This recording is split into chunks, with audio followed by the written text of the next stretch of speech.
By the time my dad posted on Facebook that I'd chosen to get married without my family, half of Riverdale thought I was some ungrateful, dramatic bridezilla who had banned her own parents from her wedding.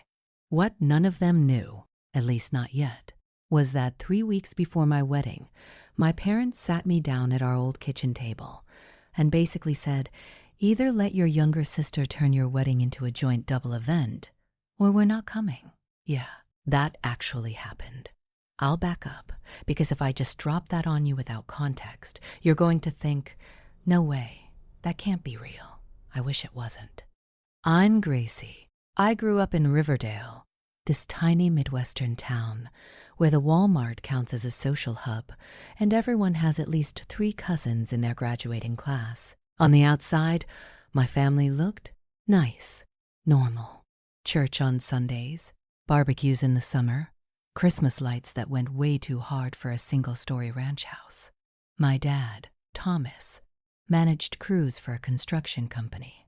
Big guy, worn hands, the kind of laugh you could hear from the driveway. He always said he was busting his back for his girls. My mom, Linda, taught preschool.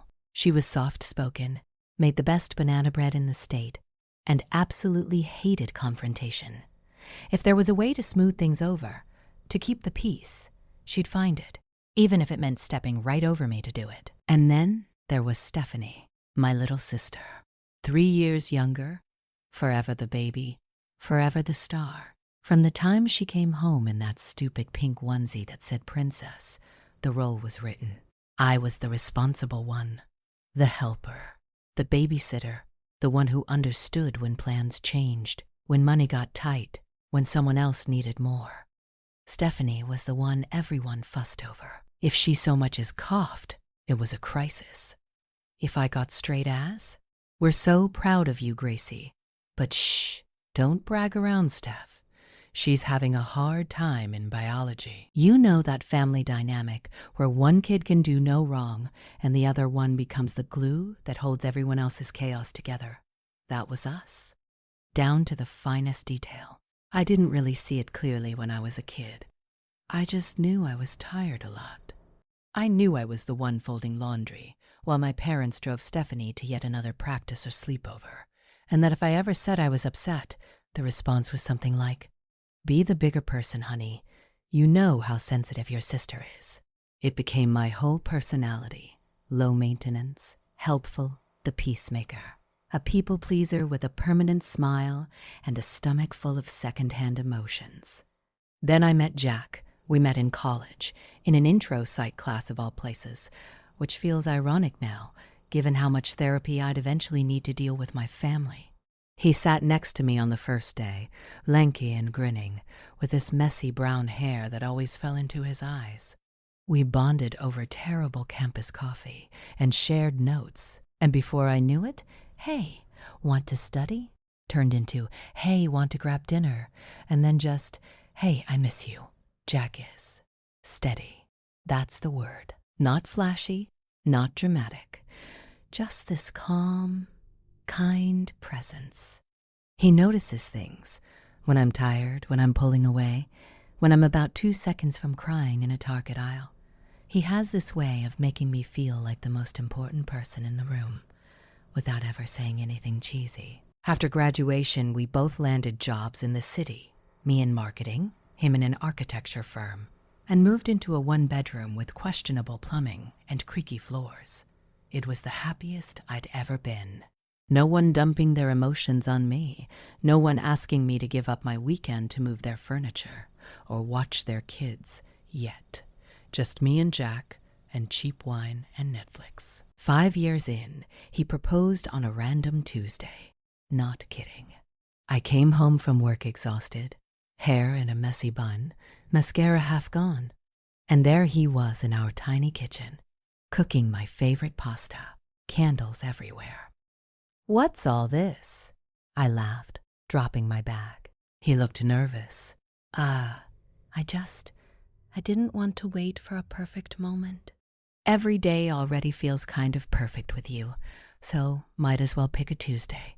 He pulled a small velvet box from his pocket, and I swear my heart tried to escape my chest. "Gracie," he said, voice shaking, "will you marry me?" I ugly cried. I said yes. I nearly dropped the ring because my hands were shaking so hard. Calling my parents afterward felt like the next obvious step. I expected squealing, maybe my mom crying happy tears, my dad cracking some joke about finally making an honest woman out of you. Mom did cry. Dad did joke. Stephanie got quiet. "Wow," she said, after a beat. "So I guess I'll be like the only single one now." "Steph," I said gently. "It's not. No, it's fine." She cut in quickly, voice too bright. "I'm happy for you." Really. If you've ever heard someone say they're happy for you through gritted teeth, you know that sound. I brushed it off. I wanted to. I was so high on the idea of marrying Jack that I couldn't really imagine anything going wrong. We picked a date the following summer, booked this gorgeous restored barn just outside Riverdale, and started planning. This was where the cracks really started to show. Every wedding decision became a family referendum. "Do you really want an outdoor ceremony?" my mom would ask, frowning at the venue brochure. "What if it rains?" "Those bridesmaid dresses look a little plain," Stephanie would say, scrolling through my Pinterest board. "You know I look better in fitted styles, right?" "Maybe we could do something more glam. You're spending how much on a photographer?" my dad would exclaim. "Back in my day, your uncle just took pictures on a disposable camera and called it good." I tried so hard to keep everyone happy. I invited my mom to every dress fitting, every cake tasting. I asked Stephanie to be my maid of honor, even though she'd started making snide comments about how extra the whole thing was. I bowed to a million tiny preferences. No open bar because my dad didn't want people getting sloppy. No bright colors because my mom said they'd clash with her complexion in photos. And every time I compromised, they'd toss me a little crumb of approval. "See, that's our Gracie, always thinking of everybody else." It felt gross, but this was my family. You know how it is. You tell yourself it'll be worth it on the day. Once we get there, once I'm walking down the aisle, none of this will matter. Then Stephanie met Todd. Todd was fine, nice enough. He worked in IT, had a dad joke sense of humor, laughed at his own punchlines a bit too long. They met at a trivia night, and 3 months later, he was practically living at my parents' house. My mom fell instantly in love with him. "He's so good for Stephanie," she'd gush on the phone. "You can just tell he adores her." Within 6 months, they were engaged. I found out via a group text. I was in the middle of a client presentation when my phone started blowing up. Heart emojis, ring emojis, my aunt sending OMG, and 17 exclamation marks. I opened Instagram and there it was, Stephanie, on a picnic blanket in the park, Todd on one knee. The caption, he asked. I said yes. #future Mrs. Miller. #so blessed. Below that, my mom's comment, "Our baby girl is growing up. What a special day for our family." There were no messages to me directly. No hey, just a heads up beforehand. No call after. Later that night, I called Stephanie. "Congratulations," I said, forcing cheerfulness. "I'm happy for you. Thanks," she replied, already sounding distracted. "It was so romantic," Mom cried. Dad filmed the whole thing. There was a tiny pause. "I saw on Instagram," I added lightly. "Oh yeah," she said. "Sorry, it was kind of a whirlwind. We just wanted to share with everyone." Everyone. Right. That was the first moment I had this nasty little thought. If the roles were reversed, would I do it differently? If I got engaged after Stephanie had already spent a year planning her wedding, would I blast it on social media before telling her? The honest answer was no, I wouldn't. I'd stress about overshadowing her, about making her feel like her moment was being hijacked. My parents, though, they acted like the universe had just aligned perfectly. "This is incredible," my mom said. when I called. 2 weddings. Our girls both brides. What a blessing. My dad joked. Guess I better start playing the lottery. At first I figured, okay, whatever they'll plan their wedding for the following year or something. We'll each get our own time. Except that's not what happened. About a month after their engagement, my mom invited me and Jack over for Sunday dinner. She sounded weirdly formal on the phone. We just want to talk through some family things, she said. Nothing bad. That's never a good sign, is it? We sat down at the old oak table, the one I'd done homework on a million years ago. Meatloaf, mashed potatoes, my dad already on his 2nd beer. Stephanie and Todd arrived last, giggling about something on Todd's phone, and squeezed in across from us. So, my dad said, clearing his throat. Big year, huh? 2 weddings. Crazy, right? I smiled. We're excited. My mom folded her hands like she was about to lead a prayer. We've been thinking, she began, and we've come up with an idea that could make this really special. Something in my stomach tightened. What if, she continued, we combined things? I blinked. Combined what? The weddings? Stephanie burst out, eyes shining. Isn't that genius? A double wedding. Like in those movies? We walk down the aisle together. We share the day. Dad gets to give away both his girls at once. It would be iconic. I laughed because I genuinely thought she was kidding. You're serious? Why not? My dad said. Think of the money we'd save. 1 venue, 1 catering bill, 1 DJ.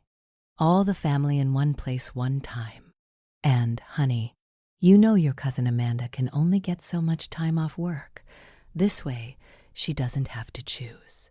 My heart started pounding. I don't want a double wedding. 4 sets of eyes snapped to me like I'd just insulted the American flag. Why not? My mother asked, her voice already dipping into that hurt, wounded tone. It's such a beautiful idea. Because this is my wedding, I said slowly, trying so hard to sound calm. We've been planning it for months. Deposits are paid. We picked that date because it meant something to us. I love you, Steph, but I don't want to share my wedding day. Stephanie's expression shifted. The sparkle vanished, replaced by tight-lipped annoyance. Wow, she said. Okay. Honey, my mom rushed in.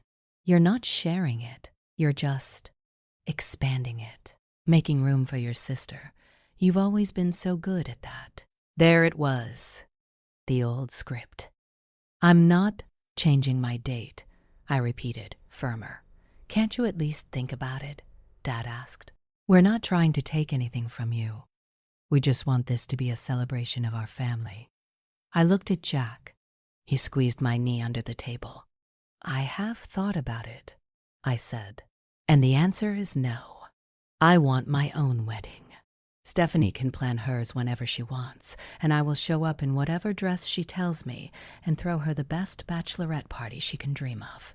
But my day is my day. Stephanie pushed her plate away. Of course. Because everything always has to be your way. I actually choked on my water. My way? Yeah, she snapped. You get the barn venue, the summer date, the big white dress.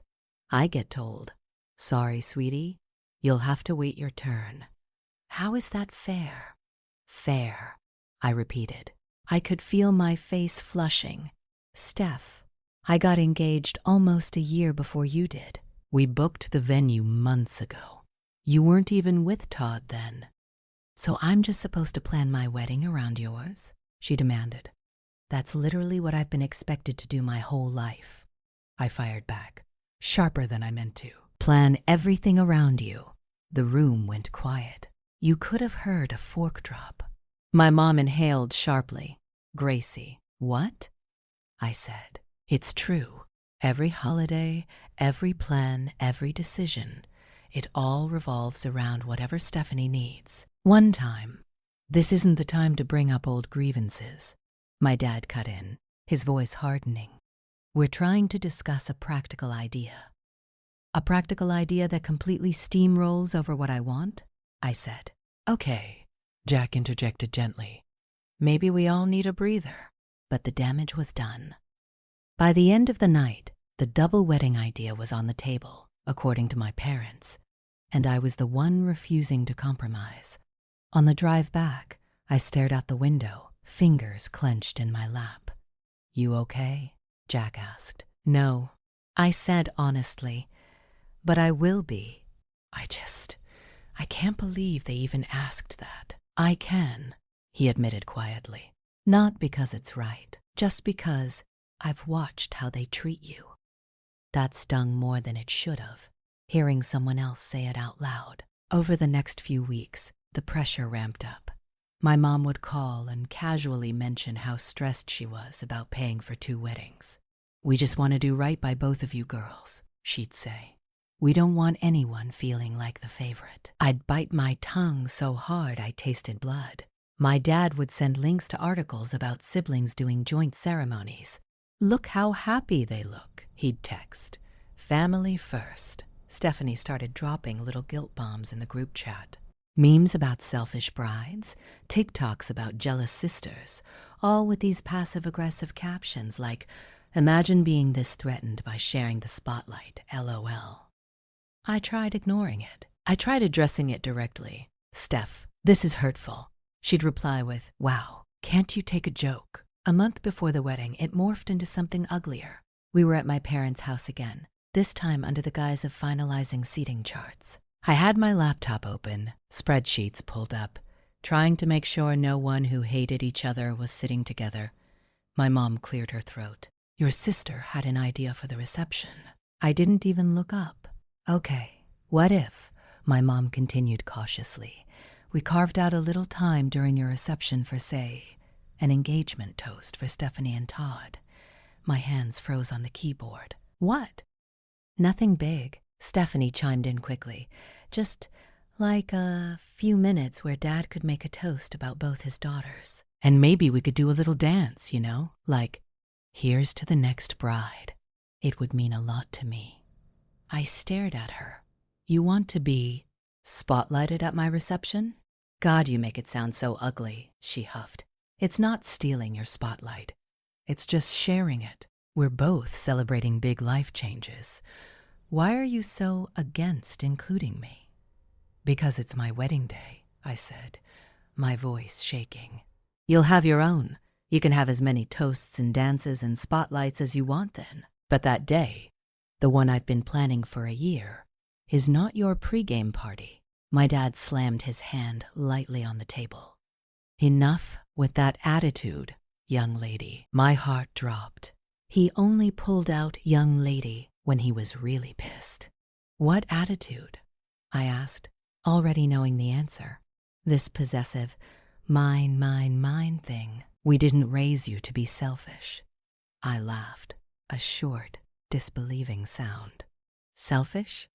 For wanting my own wedding to be about my marriage.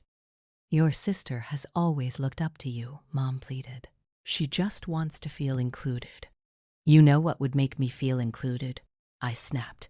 "If for once, just once, this family treated something in my life like it was actually important." That's when Stephanie stood up. "You know what," she said, voice trembling with rage. "Fine. If you don't want to share, don't. Have your precious little princess stay. But don't expect us to pretend this isn't hurting everyone else." "Hurting everyone else?" I repeated slowly. She grabbed her purse. "You've always been like this. Ever since we were kids. Acting like you're so mature and selfless. But the second someone asks you to bend a little, you act like you're being crucified." I opened my mouth to fight back, but my mom was already ushering her toward the door, saying, "Let's just cool off, okay? We're all saying things we don't mean." Except I did mean it. Every word. And I think deep down they knew that.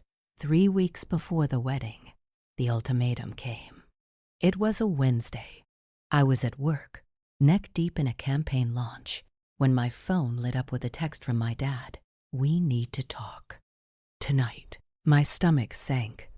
I knew that tone. We drove to my parents' house in this weird, brittle silence. Jack kept reaching over to squeeze my hand. When we walked in, the atmosphere was off. No TV noise, no smells from the kitchen. Just my parents sitting on the couch like they were about to tell me the dog had died. "Where's Stephanie?" I asked. "She's at Todd's," my mom replied. "This is about us." "Okay, great." My dad cleared his throat. "We've done a lot of thinking." My chest felt tight. "About what?" "About the wedding," he said. "About what it represents for this family." "Here we go. We feel," my mother jumped in, "that your refusal to include your sister at all, not even a simple toast, is creating a very hurtful, divisive situation." "Not including her?" I repeated. "She's my maid of honor. She's in the photos. I asked her to do a speech. How is that not including her?" Mom waved that away. "You know what I mean. Symbolically, emotionally. You're shutting her out." "No," I said carefully. "I'm setting a boundary. There's a difference." My dad's jaw tightened. "Well, that boundary has consequences. What does that mean?" He glanced at my mom. She nodded slightly, like, "Go on." "We've decided." My dad said each word heavy, "that if you can't find it in your heart to make some space for your sister in this event," he gestured vaguely, "then we don't feel comfortable attending." There was a rushing sound in my ears, like ocean waves. For a second, I thought I might actually pass out. "You're not coming?" I whispered. "We love you," my mom said quickly, tears already pooling.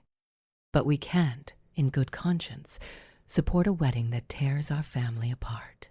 I laughed, high and hysterical. "Tears our family apart? By not letting Stephanie hijack it?" "Watch your tone," my dad snapped. I stood up. I couldn't sit anymore. My legs were shaking. "Let me get this straight. If I don't agree to let Stephanie have her little engagement moment at my reception, you will refuse to come to your own daughter's wedding?" He didn't answer. He didn't need to. "Do you hear yourselves?" I said. "Do you hear how insane that is?" "Don't call us insane," my mom whispered, wiping her cheeks. "We're just trying to be fair." "To who?" I asked. "Certainly not to me. We've already told some of the family," my dad added, looking almost embarrassed, "that things were tense. They know we might not be there." "Great," I said, my voice breaking. "So I'm the villain in their heads already." Jack finally stepped in. "With all due respect," he said, voice calm but firm, "this is wildly unfair to Gracie. She has done nothing but bend over backwards to accommodate everyone's feelings. Asking her to share her wedding is too much." My dad turned to him, eyes flashing. "This is between us and our daughter." "Well, she's marrying me," Jack replied evenly. "So it's kind of about me too." "Jack," I whispered, touching his arm. I appreciated him, but I also knew my dad when he got that look. Mom sniffled. "We just thought maybe if you realized how seriously we take this, you'd reconsider." There it was. They thought I would cave, that the threat of them not showing up would scare me into compliance like it always had. And you know what? For a minute, it almost worked. I saw it all flash before me, walking down the aisle without my dad, no mother-daughter photos in my dress, people whispering, "Where are her parents?" Then another image slid in, just as clear. Stephanie in a white dress at my reception, clinking a glass, standing up to announce her engagement while I sat there in my bridal gown, smiling through gritted teeth while everyone turned to her and clapped. Something inside me snapped, or maybe clicked into place is better. "Okay," I said quietly. My dad's shoulders relaxed a bit. "So you'll—" "No," I cut in. "Okay. If that's your choice, that's your choice." They both stared at me like I'd started speaking another language. I swallowed hard. "I'm not changing my wedding. I'm not adding an engagement toast. I'm not sharing my day. If that means you don't come, then you don't come. My mom's mouth fell open. Gracie, don't be ridiculous. I'm not, I said. My voice shook, but the words felt solid. For once, I'm not. My dad's face went red. You would really get married without your family there? I met his eyes. You're the ones choosing not to be there. He shook his head, like he couldn't quite believe it. You'll regret this. I've regretted not standing up for myself 1,000 times already, I said. I'm not adding my wedding day to the list. We left. My mom called out something like, "We love you," as we walked out the door. And I almost laughed. In the car, I held it together for about 2 minutes. Then I completely lost it. Ugly, snotty sobbing, the kind where you can't catch your breath. Jack pulled over into some random gas station lot and turned off the engine. "Hey," he said softly, unbuckling his seatbelt. "Look at me? I can't," I hiccuped. "I can't believe they're doing this." He pulled me into his chest. "I know. I'm so sorry, baby. What if they really don't come?" I whispered. What if it's just us and your family? Then it's us and my family, he said, like it was the most obvious thing in the world. And it will still be beautiful. Because you'll be there. Because I'll be there. That's all we actually need. I cried until my eyes hurt. And underneath the grief, there was this tiny, stubborn ember of something like relief. Like I'd finally refused to play the role they'd written for me. In the weeks that followed, my parents didn't budge. They didn't actually say the words were not coming. They just acted like I'd already made that choice for them.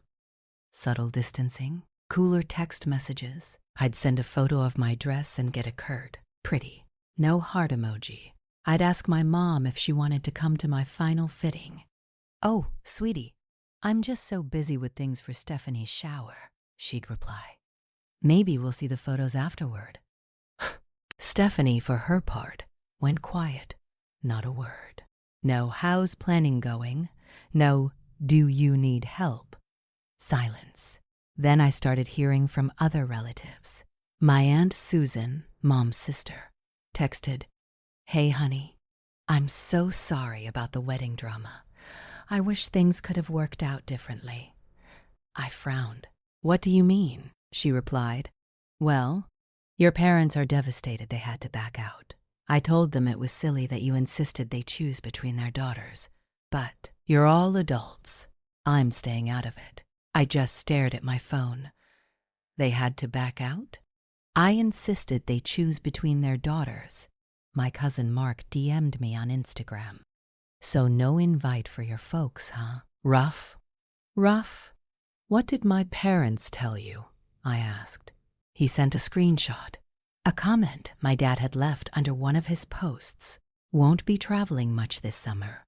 Long story, but some hard choices were made. Sometimes, as parents, you have to step back and let your kids make their own mistakes, even when it breaks your heart." My blood ran cold. They weren't just skipping my wedding. They were framing it as my choice, painting themselves as the heartbroken, noble parents, and me as the ungrateful daughter who banished them. 3 days before the wedding, my dad posted that Facebook status. "Sad day for our family. Our eldest has chosen to get married without us present. We raised our girls to value family above all, but sometimes you have to accept when someone walks away from those values. Pray for us. Pray for us." I only saw it because my friend Tara screenshotted it and sent it to me with, "WTF is this?" I just stood in my kitchen, holding my phone, my whole body vibrating. That was the moment something in me shifted from hurt to fury. Not the explosive throw plates kind of fury.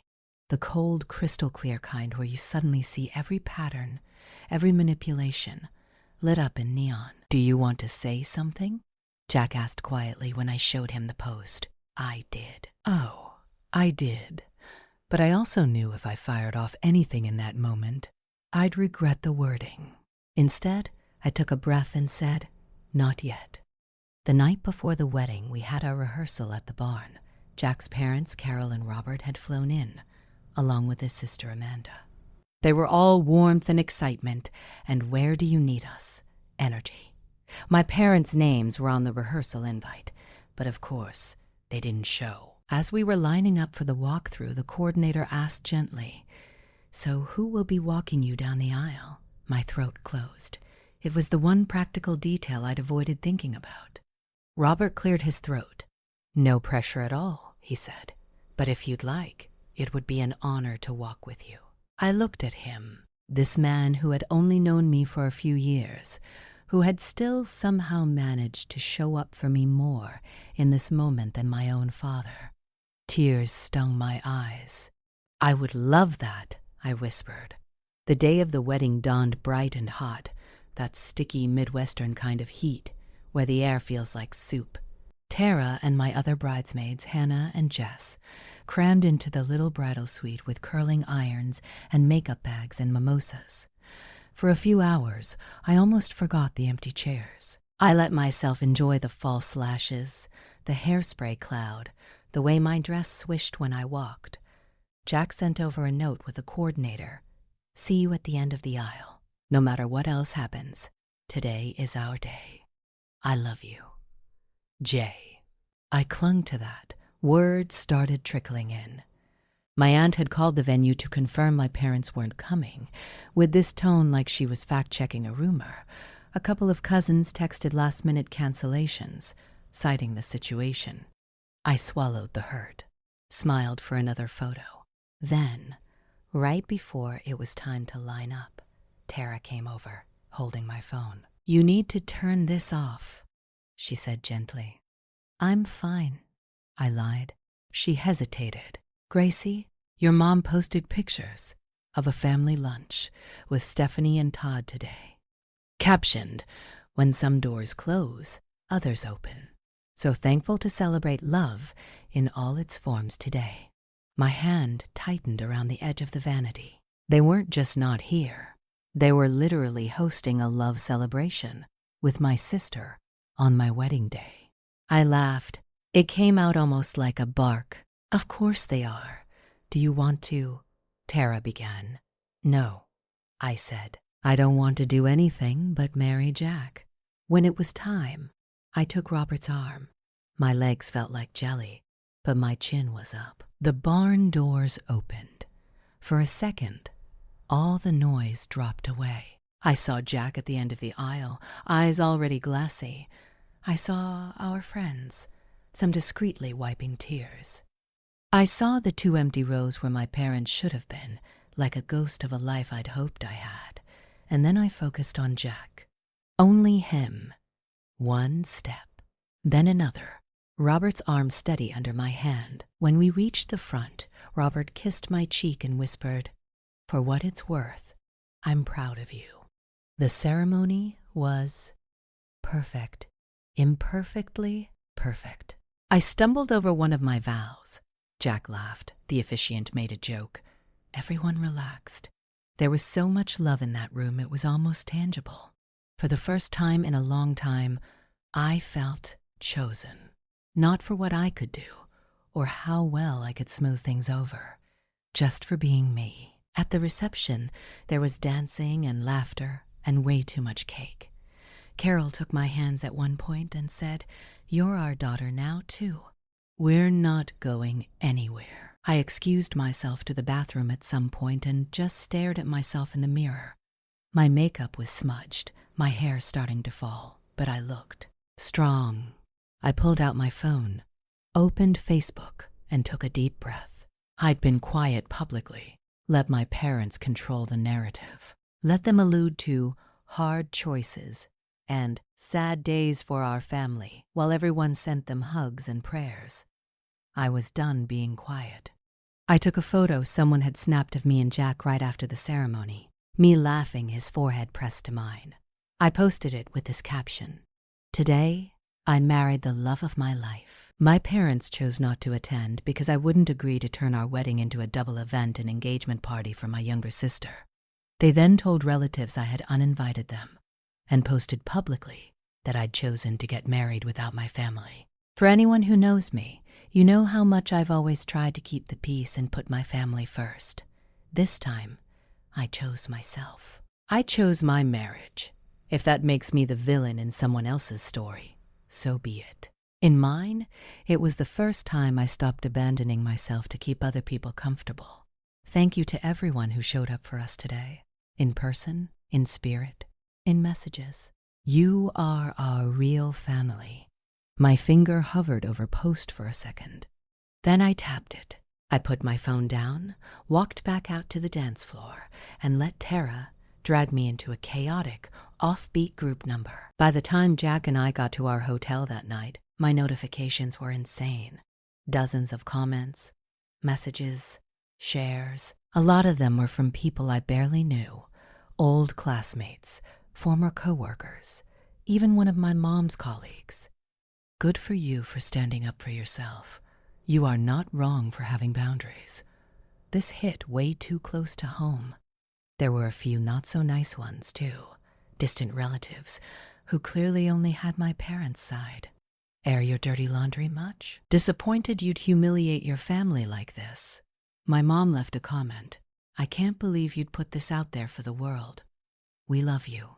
You're twisting the story. She deleted it an hour later. My dad didn't comment publicly, but he texted, "That was a low blow, Gracie. You made your mother cry on top of everything else." On top of everything else. I stared at his message for a long time. Then I put my phone on Do Not Disturb and climbed into bed beside my husband. "Do you regret posting it?" Jack asked quietly, brushing hair away from my face.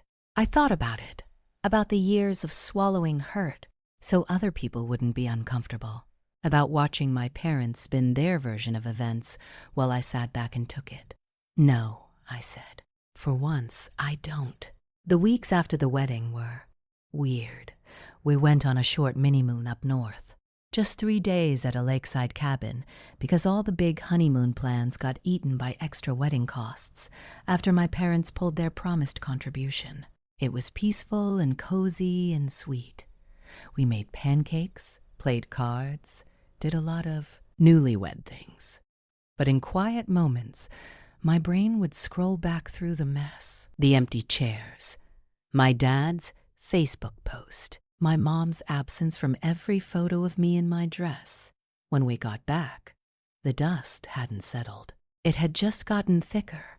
There were emails, long rambling ones from my mom about how hurt she was that I'd publicly shamed them, how people at church were asking questions, how her coworkers were looking at her differently. There was one from my dad.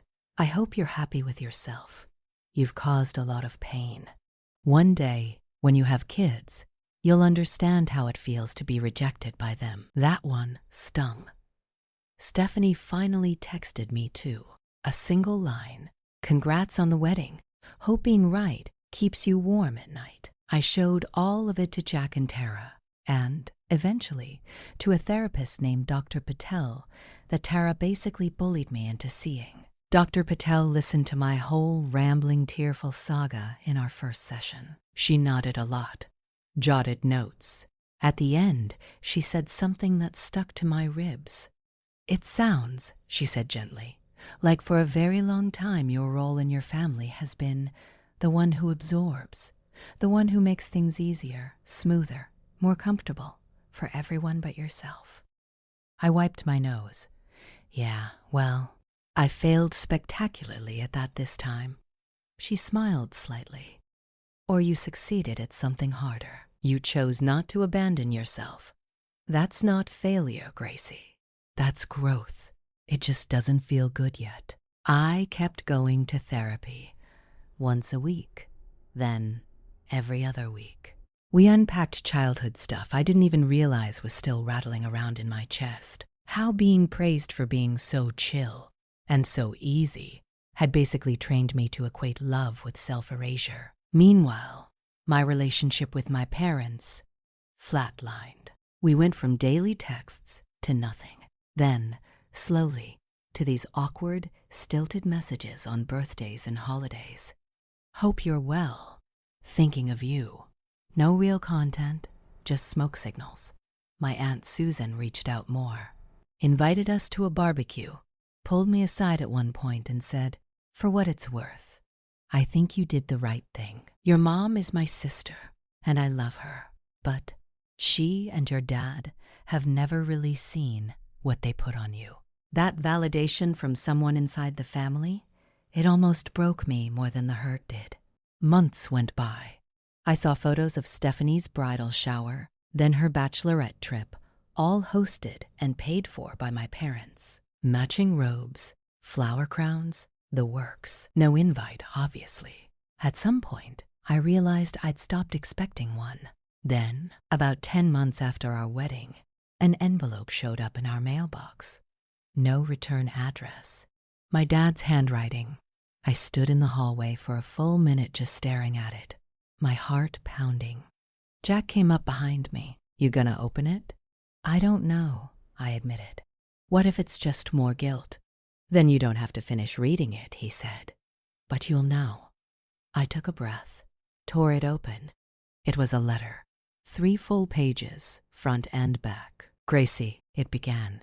"I've started and stopped this letter more times than I can count. Your mom says I should keep it short. But you know me. I've never been good at that." I let out a shaky laugh. "Typical." He went on. "I've had a lot of time this past year to replay everything, especially the moment I said we wouldn't come to your wedding. And I need to say this plainly, in writing, where I can't weasel out or pretend I meant something else later. I was wrong. Utterly, completely wrong." My throat closed. "I've told myself a lot of stories over the years," he continued, "about being a good dad, because I worked hard, because I put a roof over your heads, because I showed up to soccer games when I could. I thought that was enough. I thought as long as no one was hitting anyone and everyone had their basic needs met, we were doing pretty damn good. But I've been learning. Yes, I've actually been in therapy. Try not to fall out of your chair. That being a good parent isn't just about providing. It's about seeing your kids, all of them. And the truth is, we didn't see you, Gracie. Not really. We saw what you did for us. How easy you made things.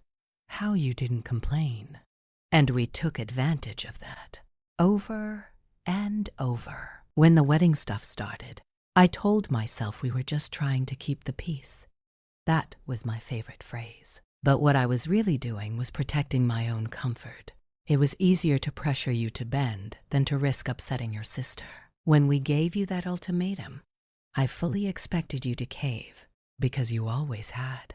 When you didn't, I panicked. It felt like you were rejecting us, when really, you were just refusing to reject yourself. I have never felt smaller than when I saw that photo of you at the altar, with Robert beside you instead of me. I have never wanted a time machine so badly. I won't ask you to forgive me quickly or at all. I don't get to demand that. All I can say is, you were right to draw a line. You were right to get married anyway. And you were right to tell the truth, even if it made me look bad, because my actions were bad. I am trying to be better. If there's any room in your life for a father who is late to the game but willing to do the work, I'd be honored to earn my way back in. If not, I'll live with that. But I needed you to hear me say, not as a text, not as a Facebook post, but as your dad, I'm sorry. You didn't deserve what we did to you. Love, always, whether I've shown it well or not, Dad. By the time I finished, the pages were damp with tears. Wow, Jack said quietly when I handed it to him. Yeah, I sniffled. How do you feel? He asked. I sat with that question for a minute. Sad, I said slowly. Angry, relieved, all at once. Do you want to respond? I did. But I didn't answer right away. I took the letter to therapy, showed it to Dr. Patel. It's a good apology, she said. No excuses, no but you, just owning. That matters. The question is, what do you need moving forward to feel safe letting him back in? even a little. We talked about boundaries, about not slipping back into fix-it Gracie mode, about letting my dad carry the weight of repairing the relationship instead of leaping in to make it easier on him. A week later, I called him. He answered on the first ring. Gracie? His voice cracked on my name.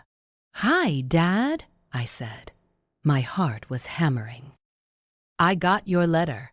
"Yeah," he said roughly. I figured, unless the mailman's reading my confessions these days.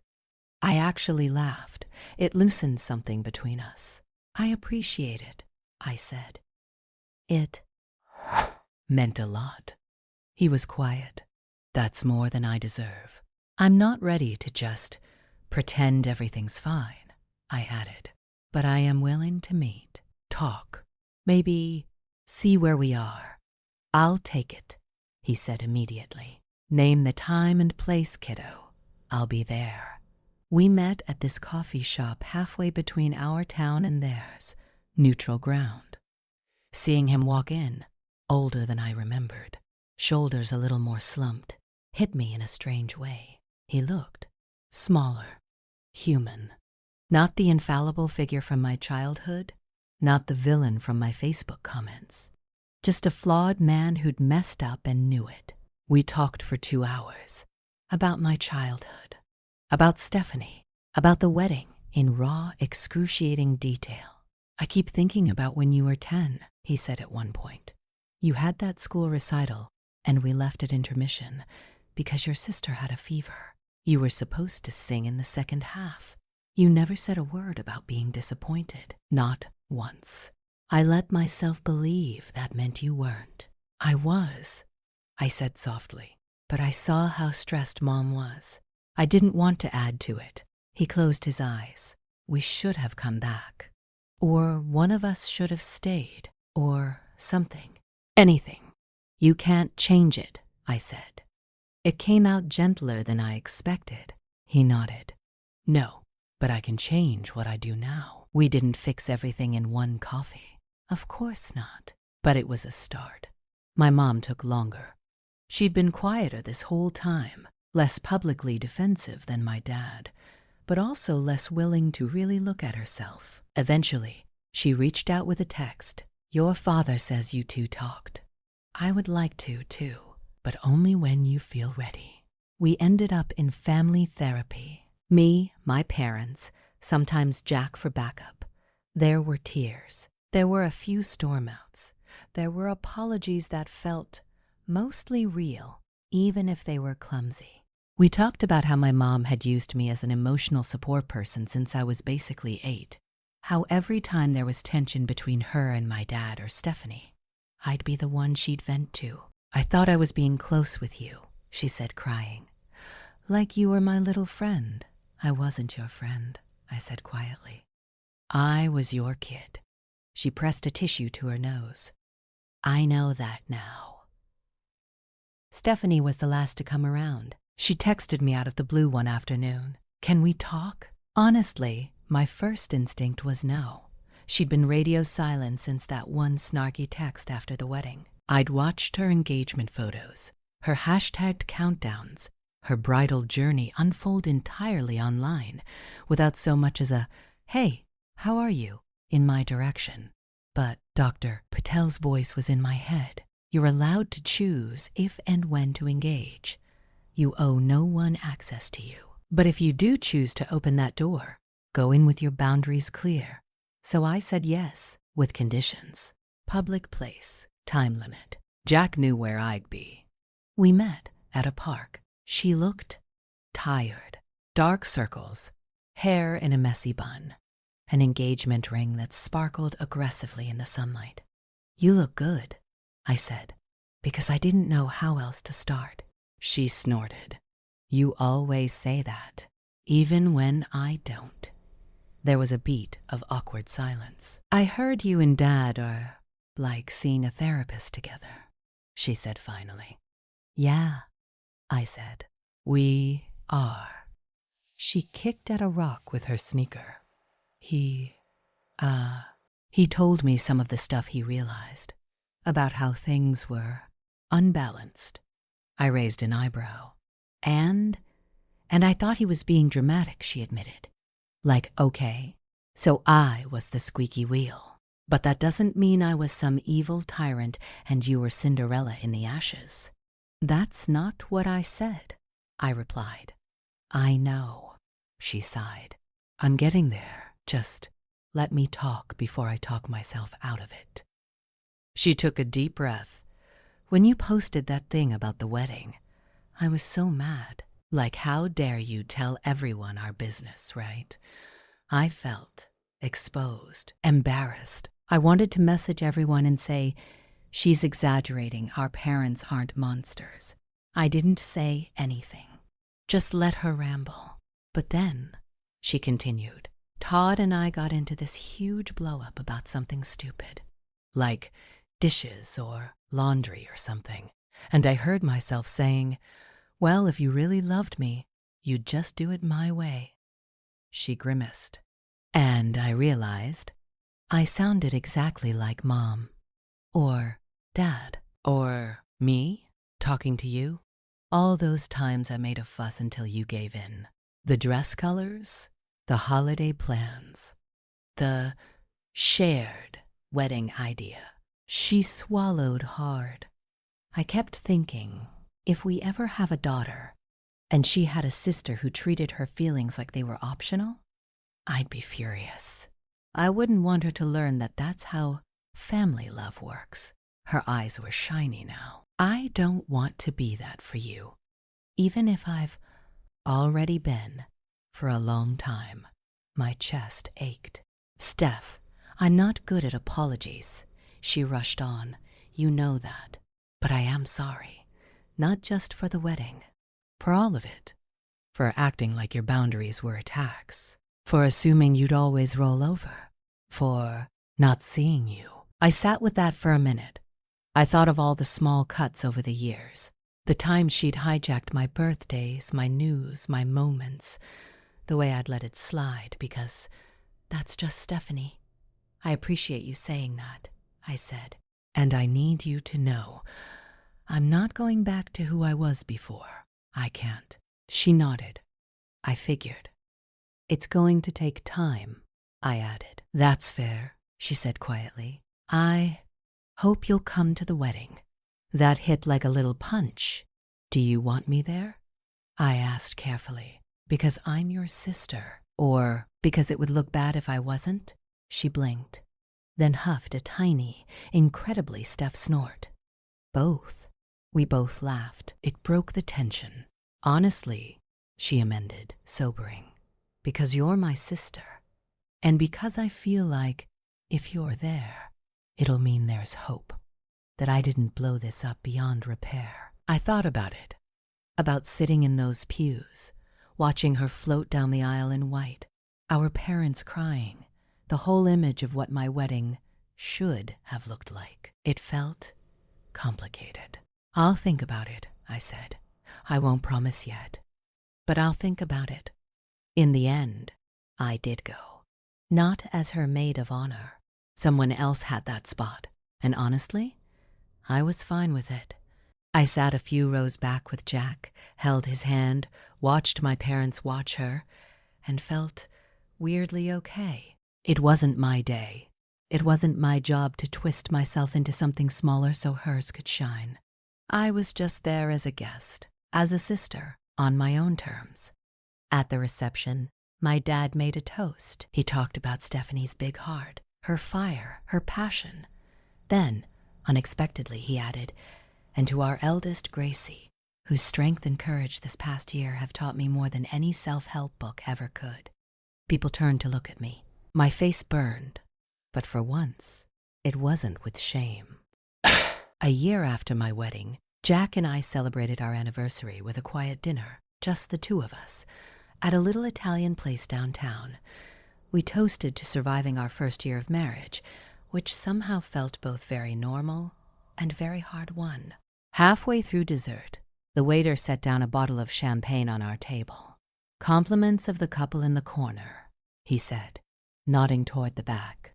I turned. My parents were there, smiling nervously. a small bouquet of daisies on their table. "What are you doing here?" I asked, half laughing. "Crashing," my dad admitted, coming over hands up like he was surrendering. "But with permission from your husband." Jack shrugged, grinning. "They asked. I said it was your call, but I had a feeling you might not throw a plate at them." My mom stepped forward. "We know we can't give you back your wedding day," she said. "We can't undo that hurt. But we were hoping maybe we could at least raise a glass this time. With you, not from the sidelines." She held out a champagne flute to me with shaking hands. I looked at Jack. He squeezed my knee under the table. I took the glass. "Okay," I said softly. "We can do that." We clinked glasses. My dad cleared his throat. "To Gracie and Jack," he said. "To doing better late than never. To a marriage built on honesty, even when it's hard.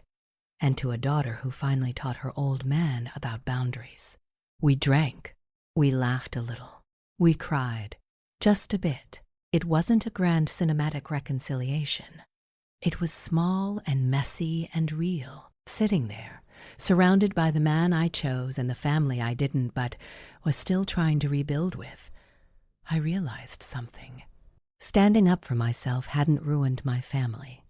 It had forced it to change. Some relationships didn't survive that shift.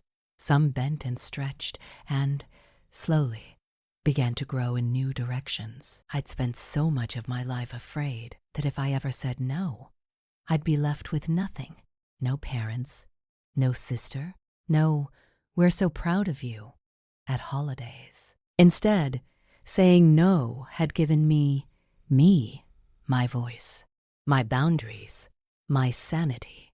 And, weirdly, it had given my family a chance to look in a mirror and decide if they wanted to come along or stay stuck. If you're listening to this and you've ever been the easy one, the one who absorbs, who smooths over, who always gives in, please hear me when I say this. You are allowed to stop. You are allowed to have a wedding, a birthday, a graduation, a random Tuesday that is about you, without apologizing for it. You are allowed to let people be disappointed in you without rushing in to fix their feelings. And if your family makes you choose between your dignity and their comfort, it is not a betrayal to pick yourself. It's survival. If my story hit a nerve, you're not alone. I promise you that. So many of us are walking around with invisible bruises from the people who were supposed to love us best. If this resonated with you, if you've ever had to stand up to your own family and it cost you something, I'd really love to hear your story in the comments. Sharing it might help someone else feel a little less crazy, a little less alone. And if you want more stories like this, messy, real, sometimes painful, but hopefully a little healing, make sure you hit subscribe to Revenge Diary. It lets us keep having these late-night heart-to-heart conversations, and it honestly means more than you know. Share this video with a friend or a cousin or that coworker who's always quietly putting everyone else first. Maybe it's the sign they've been waiting for to finally choose themselves.